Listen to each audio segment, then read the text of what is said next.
இது பேர் தான் அதலக்காய். கிராமப்புறங்களில் மழை காலத்தில் முளைக்க தொடங்கிரும். இது வந்து அதலக்காயோட விதை மண்ணுக்குள்ளே இருக்கும். நல்லாயிருக்கும், கும்மட்டிக்காய் மாதிரி இருக்கும்.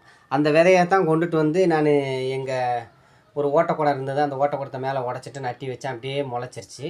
முளைச்சி ஒரு வாரத்திலே பூ பூத்துச்சு. ஆனால் உதிர்ந்து உதிர்ந்து போச்சு.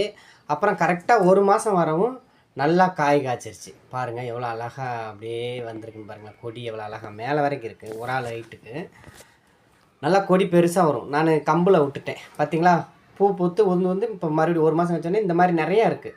பார்த்தீங்களா, இந்த மாதிரி காய் இப்போ நிறையா வந்துருச்சு. பாருங்கள் எவ்வளோ அழகாக இருக்குதுன்னு பாருங்கள். இது சாப்பிட்டா நல்லது. நெஞ்சு வலி, பித்த வலி எல்லாத்துக்கும் ரொம்ப ரொம்ப நல்லது. பாவக்காயில் எவ்வளோ சத்து இருக்கோ, எவ்வளோ நன்மை இருக்கோ, அதோட ஒரு 100 மடங்கு அதிகம் இந்த அதலக்காயில்.